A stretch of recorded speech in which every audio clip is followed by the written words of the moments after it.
Hi friends, ನಮಸ್ತೆ. ನಾನು chef ಸಂಧ್ಯಾ.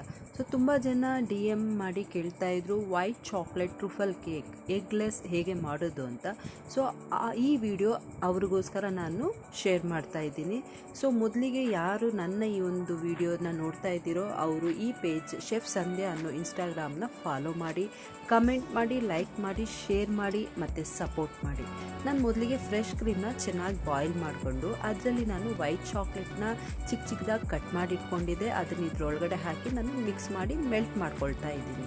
So ಇದು ಚೆನ್ನಾಗಿ ಮೆಲ್ಟ್ ಆದಮೇಲೆ ಸ್ವಲ್ಪ ಹೊತ್ತು ಕೂಲಿಂಗಿಗೆ ಬಿಡೋಣ. ಇವಾಗ ತಣ್ಣಗಾಗಿರೋಂಥ ಒಂದು ಟ್ರುಫಲ್ನ ತೆಗೆದು ವಿಪ್ಪಿಂಗ್ ಕ್ರೀಮ್ ಒಳಗಡೆ ಹಾಕಿ ಈಗ ಕೇಕ್ ಮಾಡ್ಕೊಳ್ಳೋಣ. ಸೊ ನಾನು ಸ್ಪಾಂಜ್ ಹೇಗೆ ಮಾಡೋದು ಅಂತ ನನ್ನ ಹಳೆ ವಿಡಿಯೋದಲ್ಲಿ ನಾನು ನಿಮಗೆ ತೋರಿಸಿದ್ದೀನಿ. ಸೊ ಅದೇ ಮೆಥಡ್ ಉಪಯೋಗ ಮಾಡಿಕೊಂಡು ನಾನು ಕೇಕ್ನ ಮಾಡ್ಕೊಳ್ತಾ ಇದ್ದೀನಿ. ಸೊ ಕೊನೆ ಲಾಸ್ಟ್ ಲೇಯರ್ಗೆ ನಾನು ಕೊಡ್ತಾ ಇದ್ದೀನಿ ಟ್ರುಫಲ್ಗೆ ಸ್ವಲ್ಪ ಗ್ಲೇಸ್ನ ಮಿಕ್ಸ್ ಮಾಡಿ ಅದು ಚೆನ್ನಾಗಿ ಶೈನಿಂಗ್ ಬರಲಿ ಅಂತ ಹೇಳ್ಬಿಟ್ಟು ಮೇಲೆ ಅಪ್ಲೈ ಮಾಡಿ ಗಾರ್ನಿಷ್ ಮಾಡಿದ್ದೀನಿ. ಸೊ ಈ ವಿಡಿಯೋ ಇಷ್ಟ ಆಗಿದ್ದಲ್ಲಿ ಕಮೆಂಟ್ ಮಾಡಿ, ಶೇರ್ ಮಾಡಿ, ಫಾಲೋ ಮಾಡೋದು ಮಾತ್ರ ಮರಿಬೇಡಿ. ಮುಂದೆ ಬರುವಂಥ ಎಲ್ಲ ವಿಡಿಯೋಗಳು ನಿಮಗೋಸ್ಕರ. Thank you so much.